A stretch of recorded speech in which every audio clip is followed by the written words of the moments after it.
Well, for me, I think it was the accumulation. It was the cumulative effect, right? And I can go back and I can point at several calls. Yeah. The first dead body that I ever ran, I think I was my second day on OJT, maybe on the job training. So I've been out of the academy for 2 shifts. So it's first week 1. Yeah, week 1, day 2, we ran a suicide call.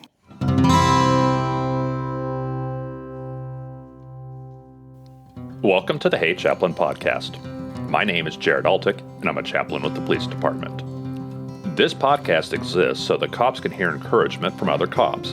It may not be very often that you talk to a police chaplain, but I'm hoping that you might listen to a chaplain talk to other cops about being a wiser, healthier person. On this podcast, you'll hear from detectives and dispatchers, U.S. Marshals and county sheriffs, and also the occasional canine handler. From the LAPD to Scotland Yard, the guests on Hey Chaplain are giving you the wisdom gleaned from their experience so that you don't have to learn the hard way. I promised that I would try to warn you when this happens, but today we're talking to a firefighter. Now, don't skip this episode. Put the phone down. You'll want to hear this one. Jeremy Greene is a firefighter in a major city who has his own first responder wellness podcast called The Washdown. And I wanted to bring him on the show to talk about why alcohol is such a problem in first responder culture. So here's the actual content warning. Jeremy is going to talk about his own struggles with alcoholism, trauma, and suicide. So listener discretion is advised. Here's Jeremy Greene. Hello, Jeremy. How are you today? I'm doing pretty good, Jared. How are you? I'm doing well. I'm glad you were able to come by and sit down with me and record this interview. Can you talk to me about your history with alcohol? Where did drinking begin for you? Well, I think it probably the same way or same place that it began for most people is kind of in high school a little bit. Mm-hmm. Drinking on the weekends, going out with friends, that kind of thing. Then kind of stopped for a little while once I went to college. And why? Well, because I was playing basketball and I was really focused on that. That didn't turn out quite the way that I was hoping that it would. So I became a fireman instead. Okay, so not the NBA, right. but able to have a good career still. Was there a lot of alcohol in your home growing up? Surprisingly, not really. Okay. My parents really didn't drink that much. Okay. It was around, right. But it wasn't like, my dad worked offshore on an oil rig. Okay. So he would be gone from 2 weeks at a time and then home 2 weeks or gone for a month at a time and then back home. But he wasn't like one of those guys, where it's 5:00. We're going to fire up the barbecue grill and, have a couple beers and that kind of thing. It was not there. A lot of alcohol abuse in the home. Yeah, it was very occasionally. And so when did it become problematic? So it became problematic for me. Well, there was probably 2 instances for me where I kind of really went down, drinking heavily. I think I had about 9-10 years on the fire department at the time. And then again, probably 5 years later, really became an issue. So the first time is I went through a bad breakup and I didn't handle it very well. I would get off work. I would stop at Quick Trip. I'd get a 24 pack of Bud Light. I would go back to where I was living at the time and I would drink, 24 pack of Bud Light. Right. And then I'd get up the next morning and do the same thing and then get up and go to work. And then it was just that cycle until... And this is the traditional firefighter schedule, working 24 on, 48 off. Right. Okay, so you're getting off at 7 in the morning-ish, more or less. Yeah. Going and getting 24 pack. Mm-hmm. That lasts you 2 days? A day. That lasts you a day. Okay. Yeah. All right. And then you're abusing alcohol for that 48 hours you're off. Yep. Were you working other jobs? Not at the time. Okay. So you're just home. Yeah. Okay. Yep. All right. Yep.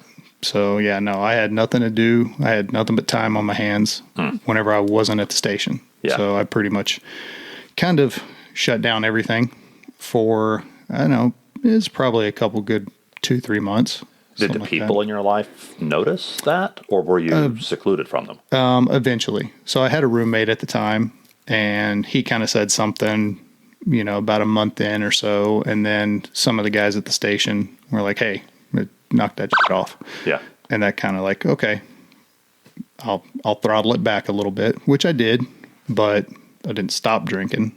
Right. And, slowing down from that was still a lot of alcohol. Yeah, that's still a lot of alcohol. Right. So then, I ended up meeting my current wife and, doing that whole thing. We got married, and I had slowed down a lot whenever we started dating. She wasn't much of a drinker, not much of a drinker. And I met her briefly. She strikes me as a very healthy person. Yes. Okay. Yeah. Okay. Yeah. And she didn't like it. So I was like, okay, not a big deal. So I throttled back. Well, all it took was a bunch of, depression and PTSD and all the other stuff that, firemen and cops and EMS and first responders in general deal with, to go unhandled, to where I started coping with it the only way that I knew how, which was drinking alcohol. Okay. And so I graduated from beer to whiskey. Okay. Because I developed gout. Really? Yeah. I didn't know that was a thing. I was getting ready to go on a motorcycle trip to visit some family in Indiana. And I was playing softball at the time, and I thought I just had a really bad case of turf toe. And I'm like, man, it's hurting me. It's hurting. Couldn't figure out why. And I'm laying in bed the night before I go on the motorcycle trip, and my wife tripped over one of the dogs and grabbed my foot. Oh, no. I thought she ripped my toe off. It hurt so dang bad.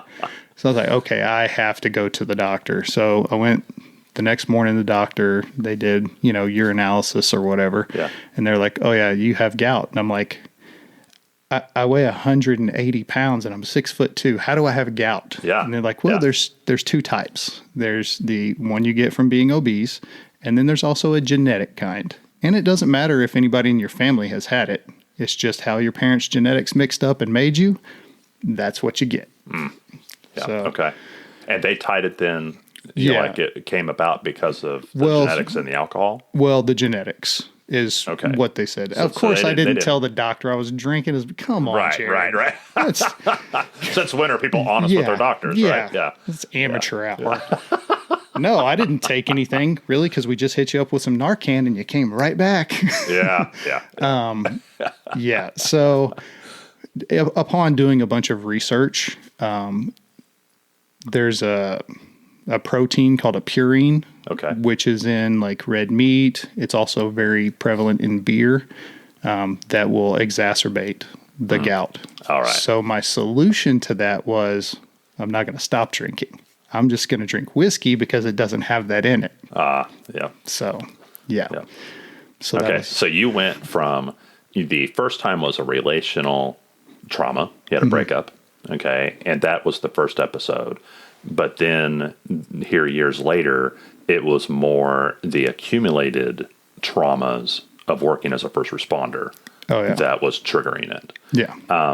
Do you have anything that stands out? Was there a type of work as a firefighter? Was there a type of call? Was it just that you had a couple bad ones in a row? What do you, if you go back and self-diagnose, what do you think was the series of events? Well, for me, I think it was the accumulation. It was the cumulative effect, right? And I can go back and I can point at several calls. Yeah. The first dead body that I ever ran, I think I was my second day on OJT, maybe on the job training. So I've been out of the academy for 2 shifts. So it's first week 1. Yeah. Week 1, day 2, we ran a suicide call, and it was an elderly female who had drowned herself in a bathtub at a facility, because they took everything out of the room except the bathtub, and she was committed. So, but she looked just like my grandmother, who had passed a couple of years earlier. So, and at the time, like we were talking earlier, didn't think that it bothered me. I was just like, oh, okay, this is the job and this is what I'm doing. Fast forward probably a year or so, I ran a a really bad pediatric call, and the kid ended up dying. And it was just it was pretty horrible. We were given bad information whenever we showed up on scene of, well, the brother fell on him and that's why he's having a hard time breathing, when in reality he had a bunch of dried baby formula stuffed down his throat. Oh, wow. So, yeah, and that bothered me for a long time. Yeah. And of course I shoved it back because I got some great advice of, don't let it bother you. Yeah. Just stuff it down. Yeah, it'll never come back up. Yeah, stuff it down. It's fine. You don't bring your feelings to work, and that's the excuse that I hope they're not still doing that in a lot of academies, but the academy that I came through, that was one of the talks we got is, you put your feelings in a shoebox under your bed at home and you can have them back when you get home. Don't bring them to work. Yeah, that's problematic on a couple levels. Yeah, I will say this. It is probably from a misunderstanding of compartmentalization. Yes. It's half of the equation, but you have to take that stuff back out and deal with it, or else you end up like I did. Well, and not everybody will end up like that, but I ended up in my bedroom on the floor with not one but two guns to my head. Yeah. So if you're not proactive and deal with these things as they come up and build resilience to help you mitigate and go through, then you're going to end up using alcohol or drugs. Yeah. You're going to end up just being a miserable person nobody wants to be around. There's a reason that first responders have the divorce rates that they have, that the suicide rate is so much higher than the national average. Yeah. And it's underreported. Yeah. Every time I see suicide numbers for first responders, I wonder, okay, does that include people who've been out of the job for a year? Because it usually does not. And we're not usually catching the retirees. We're not catching the people who've been separated from service for who knows what reasons, good or bad or neutral. But their time as a first responder is going to lead to them taking their life. And it may or may not get captured in the statistics. If they're active duty, if they're on, if they're wearing a uniform at the moment, it gets counted, usually. Because even then, there's some fudging about, well, we're not sure why they died. Yeah. They were cleaning their gun or whatever. Well, and part of that goes to people wanting to make sure that the family get the death benefits. Yes. And I 100% understand that. Yeah. However, if we would do the things proactively that we need to do as basically the first responder community as a whole, if we were doing everything that we needed to do as a whole, and that includes admin and frontline, then that wouldn't be an issue, or it wouldn't be as much of an issue. Like, I don't think realistically that we are going to stamp out suicide in the first responder world 100%. No. Because just to be perfectly honest, most of the people that come into this career field, yes, we have this idea of service and all this stuff, but when you boil it right down, a large majority of us, we're not risk adverse. Right. It's because what kind of sense does it make for a person to, this building's on fire, well, I'm going to go in there. Right. Seems like a great idea. I hear gunshots. I should move toward that sound. Exactly. Right. Yeah, exactly. It's that self-preservation thing, which in turn, it leads to so many other problems. And then so why do you want to be such an asset to your community? Was it because you were abused as a kid, or you were neglected, or you had some kind of trauma in your childhood? Right. Which, that builds on the person that you are, and it can either make you resilient if you've handled it the right way. Right. Or it sets you up for failure. Yeah. I think that there are folks who get into first responder careers and that's fine. They can be successful and productive, but there are people who probably should be tagged by officer wellness resources, whether it's EAP or chaplains or whoever, and they should be given some extra tools to help work through why they became a first responder in the first place and how they cope with stress and trauma. And if they were given better tools, they could be just as successful and have just as good outcomes as anybody else. They don't have to not do the job. There's a niche where they absolutely can fit in and be productive. But we just treat everybody like the tendency is to treat everybody like they're the same. And everyone's going to be mostly fine. And those that aren't fine will just go do something else and they'll be fine down the road, and they're not.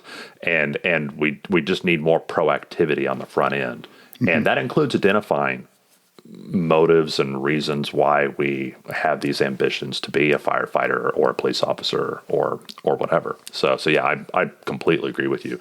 But let me ask you, why in our culture, and why specifically in first responder culture, is alcohol the go-to coping mechanism? That's a good question, and it is by far. Huge numbers. Yes. It's the number one abused drug in the first responder world. I think one is because it's legal. Yeah. Okay. And so it's accessible. It's accessible, and it's socially acceptable. Yeah. Like it is. When we go out and we go to a baseball game or we're having a barbecue and a crew get together, mm-hmm. What are we going to do? We're going to sit around and drink. And I think it's because of the accessibility and the fact that it's legal. Yeah. So there's no taboo against it, Yeah. I think, me personally, that's my belief. I don't know why, but it's just it's cultural. I was going to ask you that when you were when you first started in firefighting and you had your first couple of serious run-ins with alcohol, were you doing this in an isolated way, or were you drinking because of the influence of the department? I mean, did you come into alcoholism on your own, or did you come in as part of the group? Right. So for me personally, I pretty much didn't drink in between that time of high school and probably a year, 2, 3 on the fire department. Mm-hmm. It wasn't something that was on my radar. I didn't really think about it. I was busy working and doing whatever. Yeah. But then once I got into the fire service and started going to, having crew outings or going to retirement parties and doing those functions where it was so prevalent, it's like, okay, yeah, I'll have a beer. I'll have this mixed drink. I'll, because everybody else is doing it, mm-hmm. I'm going to do it to fit in. Right. Yeah. And well, then for me, that snowballs.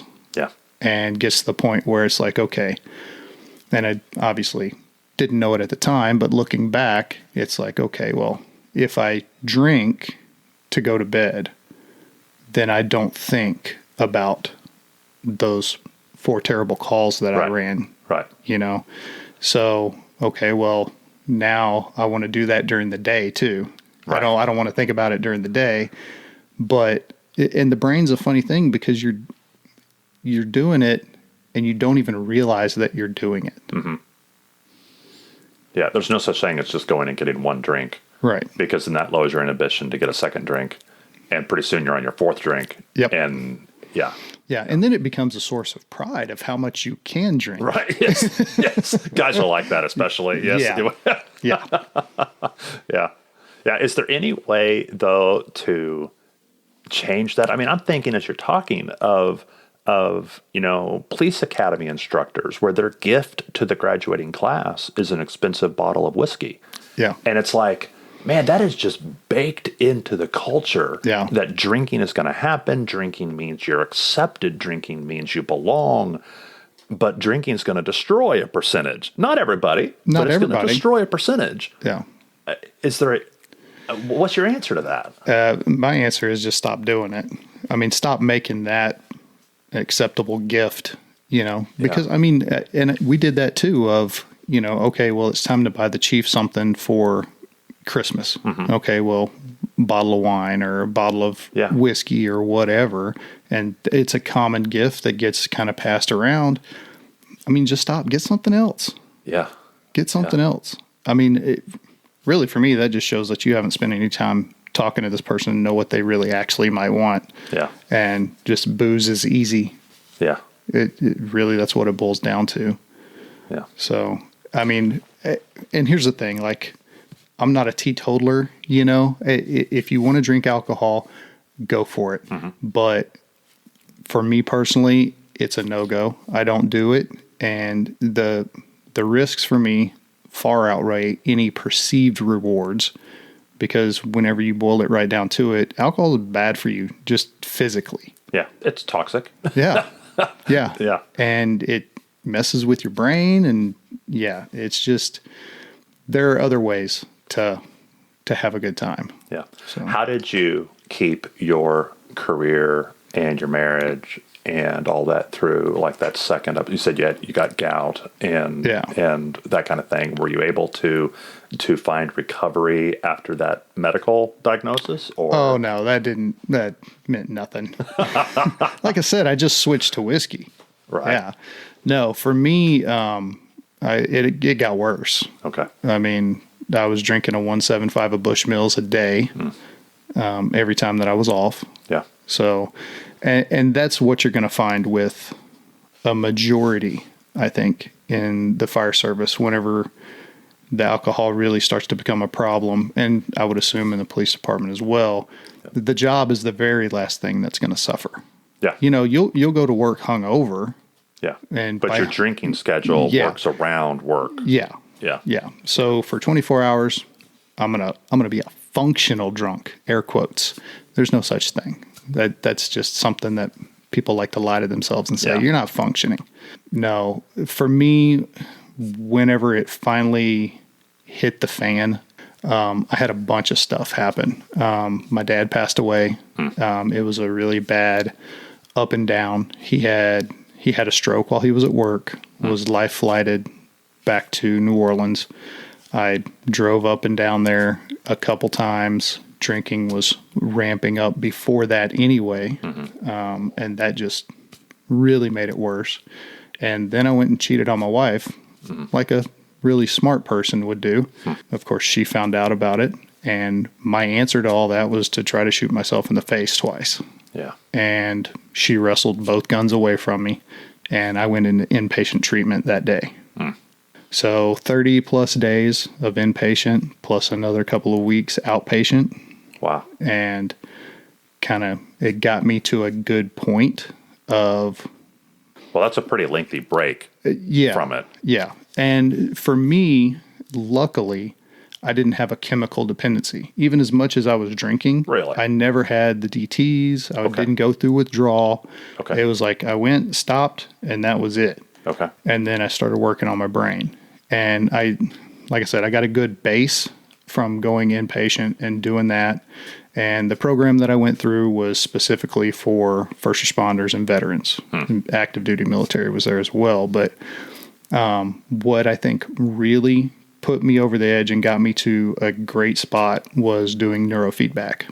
Okay. So, and describe what that is. So, people aren't gonna know. Basically they hook a bunch of electrodes up to your brain, and it helps you to train and re-regulate your brain waves and your patterns. So what happens with first responders, we get stuck in fight or flight.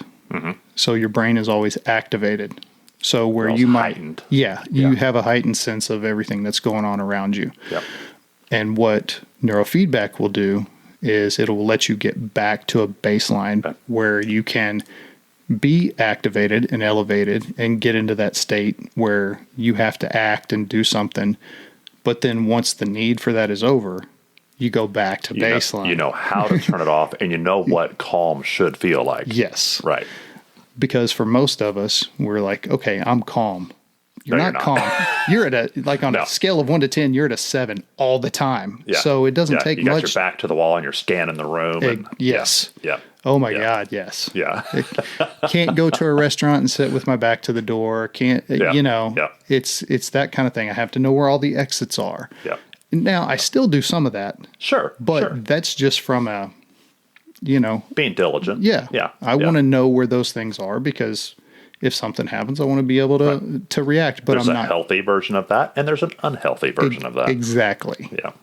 So when someone is listening to this and they're thinking, yeah, I know I should change, what is going to help them actually make a change? Well, I mean, the biggest thing is why not? Okay. Like, what do you have to lose from being the best version of yourself? Yeah. Because I can tell you what happened for me. So I was losing my hair. I was pretty much out of shape.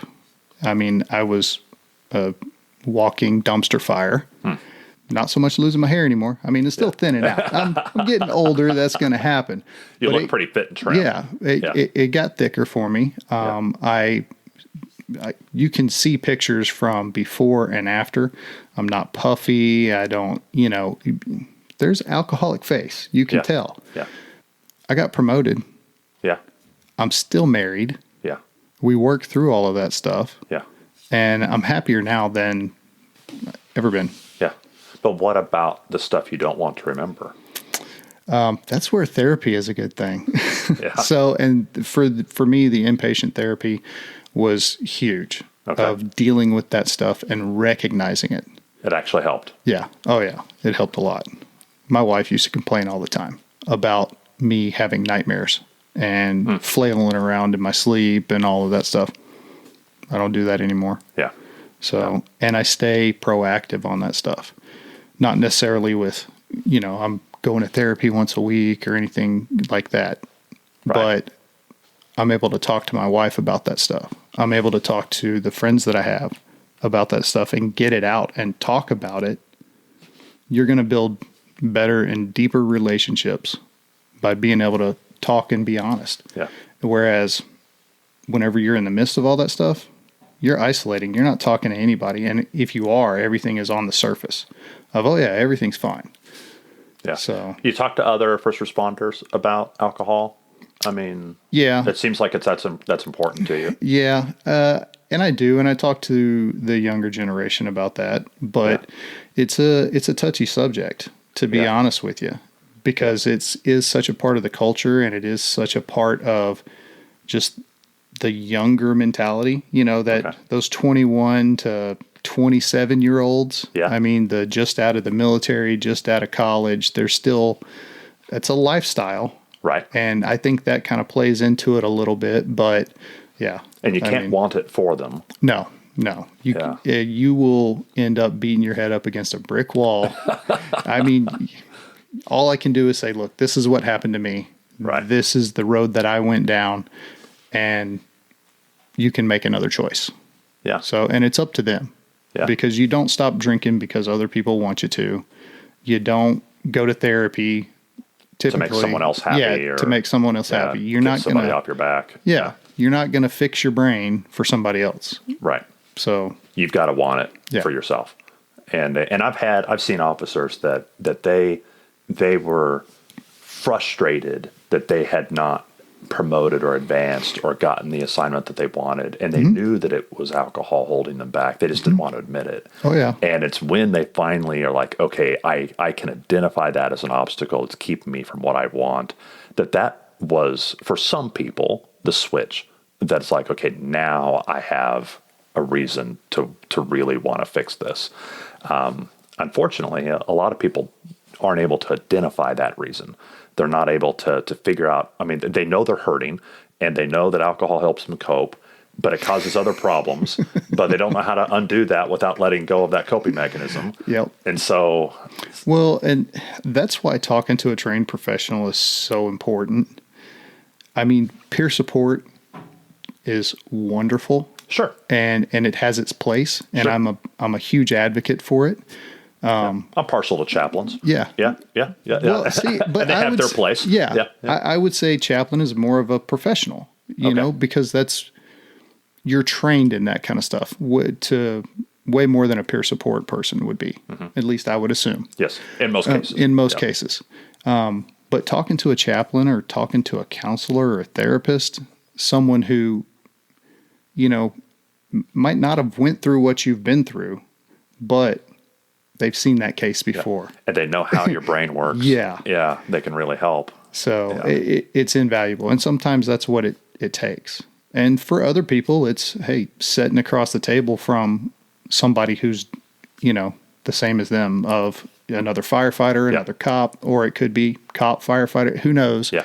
Whatever works is going to work. Yeah. I've heard people say that too. They've gone to like an AA meeting, and it wasn't so much the meeting as much as it was they found someone who was a step or two ahead of them, that they were now successful in life, but they had once been stuck like they were stuck. Oh, yeah. And it's like, so I can get unstuck if I can just beat this alcohol thing.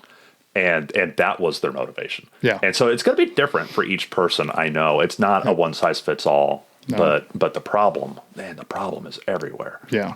So it's so, like we've talked about, it's so baked and ingrained into the culture that it's one of those things where if you are predisposed to alcoholism, like you carry that gene, and then you throw that on top of, not dealing with the trauma, because that's also part of the culture, which it's changing, but it's still part of the culture. Man, that's just setting yourself up for failure. Yeah. And the deck's stacked against you at that point. So let me ask, we're not going to buy a bottle of wine or a bottle of whiskey as a gift anymore.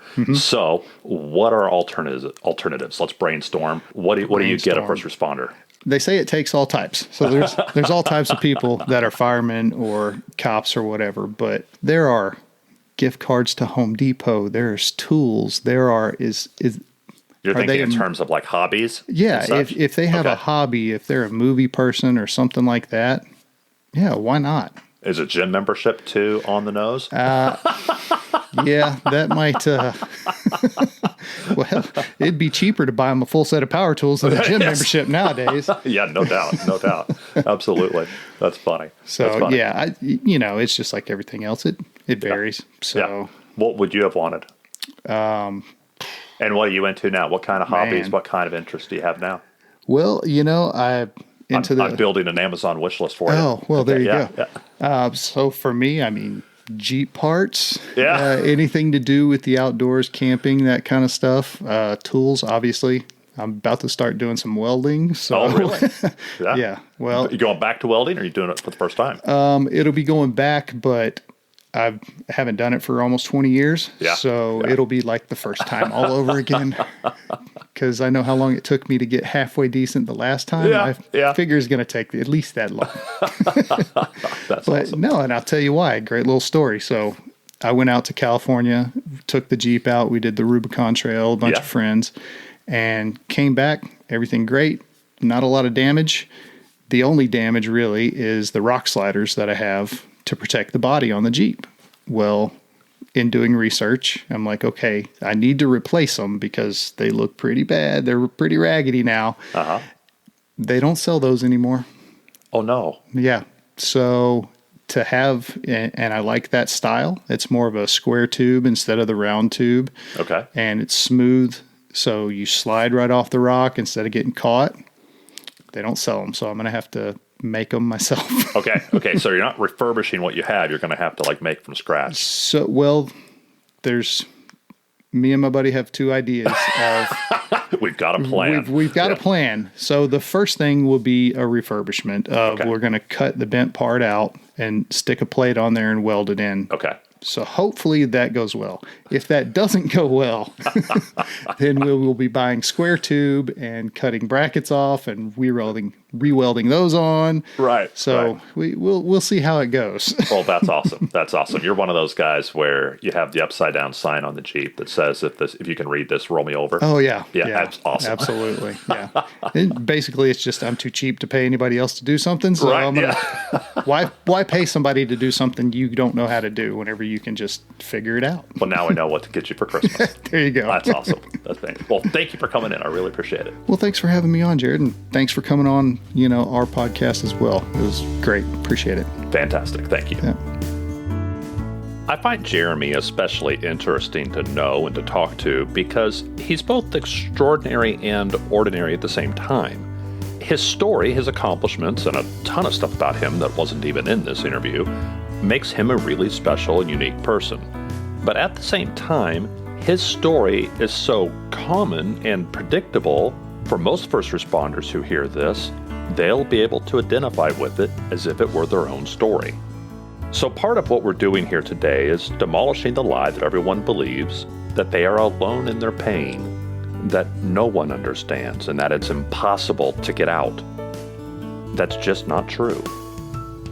I promise you that there are men and women exactly like you who found themselves trapped, who aren't trapped anymore. And now they're happy. And you can be happy too. My prayer for you is that you will reach out and talk to someone, that you'll identify how you feel, that you will do this for yourself. On the next episode of Hey Chaplain. And we were literally fighting on the table until we rolled out into the bushes in front of Denny's. And it happened through the window. Through the window. It happened so fast that I don't even recall doing that until every now and then I'll wake up and I'll hear that glass. We were outside. I remember looking up and seeing people looking out that broken window and the other window. And I thought, dear Lord, somebody come and help me here. It was bad. I mean, I instantly recognized that this guy either was on something or, who knows, but he was very, very powerful. And I was a big guy and I was in good shape. And I just felt this overwhelming fear and of this is real and this is happening and there's nobody here to help me.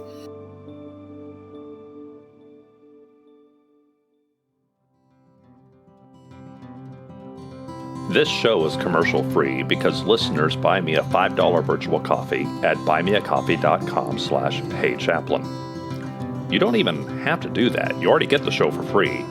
But thank you. It really does mean the world to me. The views expressed here are the personal views of the host and our guest and do not necessarily represent the views of any law enforcement agency, other first responder agency, or its components. If you like this episode, please share it with a cop or someone who loves a cop. Thank you for listening to Hey Chaplain, and as always, pray for peace in our city.